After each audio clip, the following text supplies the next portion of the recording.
আজকের ভিডিওটা হইলো যারা পেজের ফলোয়ার বাড়াতে চাচ্ছেন আম, তাদের জন্য।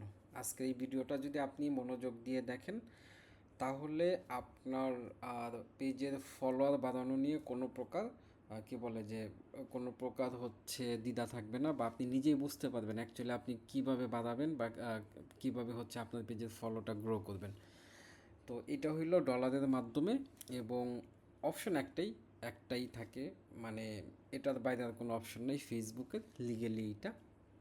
তো কিভাবে বাড়াবেন, তো আমি একটা সহজভাবে বলি। একটা পেজ পরিচালনা করার জন্য হইলো আমি সহজভাবে যদি দুইটা গোল বলি, একটা হইলো সেলসের জন্য, একটা হইলো ফলোয়ার বাড়ানোর জন্য। গোল কিন্তু অনেক আছে, কিন্তু আমি যদি ধরেন একটা বোঝার সুবিধার্থে বলি যে একটা পেজে আমার উদ্দেশ্য দুইটা থাকা লাগবে, একটা হইলো সেলস, একটা হইলো ফলোয়ার। তো এখানে মেন বিষয় হলো আপনি যখন ফলোয়ার বাড়াবেন তখন কিন্তু ওখান থেকে কোনো প্রকার সেল আসবে না বললেই চলে। মানে 95% ধরতে পারেন যে আপনার কোনো প্রকার ওখান থেকে সেল আসবে না, ওটা শুধু ফলোয়ারটাই বাড়ে। আর যেটা হইলো সেলসের জন্য হইলো কি যে বুস্ট করেন, অ্যাড ক্যাম্পেইন করেন, হ্যাঁ, তো ওটা হলো সেলসের জন্য। তো দুইটা হইলো দুই টাইপের। তো আমি এখন যেটা বলবো এটা হলো ডলার দিয়ে কিভাবে আপনি হচ্ছে ফলোয়ার বাড়াবেন। তো সিম্পল বিষয়, যারা হচ্ছে ধরেন পারেন, নিজেদের কার্ড আছে নিজেরা করতে পারবেন, যাদের কার্ড নাই তারা হচ্ছে এটা দেখলে আপনি পরবর্তীতে আপনার যে অ্যাডভার্টাইজার বা আপনি যেই এজেন্সি তাদেরকে বলবেন যে আমি এত ডলার নিব, আপনি আমাকে এইভাবে ফলোয়ারটা বাড়ায় দিবেন। তো সিম্পল হিসাব ফলোটা কীভাবে বাড়ে এটা দেখেন। প্রত্যেকটা পেজের এরকম একটা ইন্টারফেস থাকে, যেমন আমাদের এই পেজটা হচ্ছে নাম হলো জয় ক্লিক, এখানে হচ্ছে 123K ফলোয়ার আছে, হ্যাঁ। তো এরকম একটা ইন্টারফেস থাকবে। দেন হচ্ছে আমরা কি করি যে একটা পেজের ফলোয়ার বাড়ানোর জন্য এই যে ক্রিয়েটারে যে সহজভাবে এটা যে সবার জন্য সুবিধা, যাতে বোঝার সুবিধার্থে আমি হচ্ছে ডিরেক্টলি করে দেখাইতেছি যাতে আপনার বুঝতে সুবিধা হয়। তো যেটা হচ্ছে আপনার একটা ইন্টারফেস, এখানে হলো আপনার গোলটা সিলেক্ট করতে হয়। যেমন এখানে অনেকগুলো গোল আছে, তো এর মধ্যে যেমন আমি কি যে গেট মোর পেজ লাইক, তো পেজের লাইক এবং ফলোয়ার দুইটা সেম, কিছু পেজ আছে এখনও লাইক আছে কিন্তু খুব কম। যেমন আরও 1-1.5 বছর আগে পেজে লাইক ছিল আর একটা ছিল ফলোয়ার, তো এখন হচ্ছে ফেসবুক আপডেট করে সবগুলো হচ্ছে ফলোয়ার হচ্ছে দিয়ে দিছে।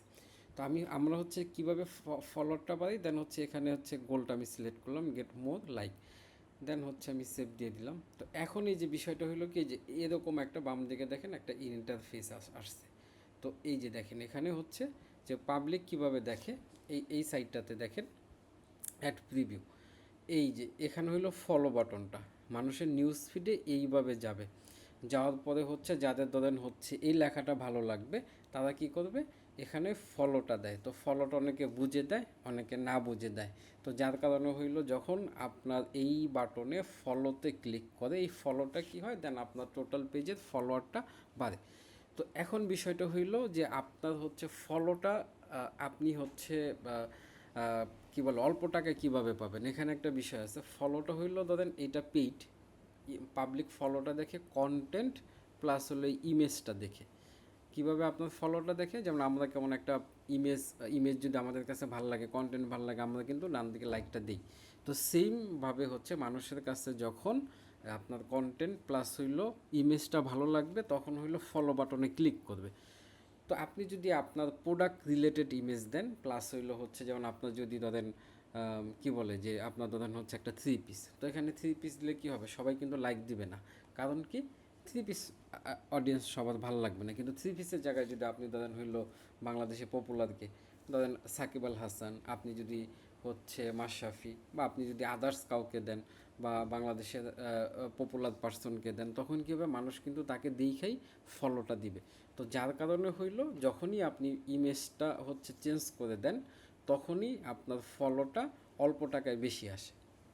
যেমন বাংলাদেশে এটা খুব পপুলার, এই জায়গাটা যদি আমি হচ্ছে ধরেন কোনো একটা কি বলে ইসলামিক ইমেজ দিয়ে দিই, বাংলাদেশ মুসলিম কান্ট্রি, তো ইসলামিক ইমেজ দিলে কী হয় যে ওই যে একটা এটা যেমন চলে যে অনেক সময় দেখবেন যে ওই যে মক্কা শরীফের পিকচার বা আদার্স পিকচার ওইগুলো দিয়ে করে, ওইগুলো দিলে কী হয় যে আপনার হিউজ পরিমাণ মানুষজন এই ইমেজ দেখে লাইকটা দেয়। তবে এটা করাটা উচিত না। কেউ যদি একদমই হচ্ছে যে একদম কম টাকায় চান, যে না আমার আসলে কিছু দরকার, কিছু ফলো অল্প টাকা দরকার, বাজেট কম, তারা হয়তো বা করতে পারেন। তবে বেস্ট হইলো আপনার প্রোডাক্ট রিলেটেড পোস্টের কন্টেন্ট দিয়ে হইলো ফলোয়ারটা বাড়ানো। তাহলে কি হইলো যে আপনার কন্টেন্ট দেখে মানুষ ফলোটা দিল। আর যখনই আদার্স কোনো কন্টেন্ট দিবেন সেটা হয়তো ফলোয়ার বেশি আসবে, কিন্তু আপনার কিন্তু হচ্ছে ওই পরবর্তীতে এইগুলা সামান্য ইস্যু হয়। তো আপনারা এই জিনিসটা ট্রাই করবেন যে বাজেট কম হইলেও আপনার কন্টেন্টটাকে কীভাবে আর একটু সুন্দরভাবে উপস্থাপনা করে মানুষজন যাতে পছন্দ করে ওইভাবে ফলোয়ারটা এই কি বলে যে ফলোয়ারের জন্য ক্যাম্পেইনটা করা। তো এইভাবে যদি আপনারা করেন তাহলে হচ্ছে অটোমেটিকলিভাবে এটা 100% হইল রিয়েল, এখানে কোনো ফেক না। ফেসবুক এটা অপশনই দিয়ে দিছে যে তুমি ফলো বাড়াও, আমাকে ডলার দাও, তুমি ফলো বাড়াও। তো এইটা হইলো ফলোয়ারের সিস্টেম। আর এর মধ্যে হইলো দুইটা সিস্টেম, একটা হলো আপনি যদি পপুলার কোনো ইমেজ দেন যে অল্প টাকা আমি বেশি ফলোয়ার নিব, সেটা হলো আপনাকে হচ্ছে যে পেজে পোস্ট করে ইউজ পোস্টে যাইতে হবে।